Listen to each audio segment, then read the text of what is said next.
Writing practice. Numbers, alphabets, shapes, formation. Preschool. Trace worksheets for kids. First, learn to draw. Dots, lines, curves, and then practice. First, learn to draw. Dots, standing lines, sleeping lines, slanting lines, and curves. Then, let's learn about writing, the pre-writing practice for kids.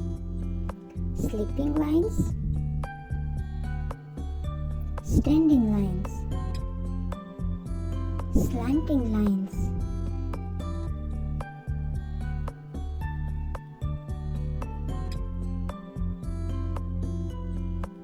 right and left slanting lines, curves, down curves, up curves. It's make easy the formation practice. This practice helps to trace alphabets, numbers, and shapes. Worksheet numbers practice. Alphabet tracing worksheet. Shapes tracing worksheet. All kids practice this work before writing. Thanks for watching.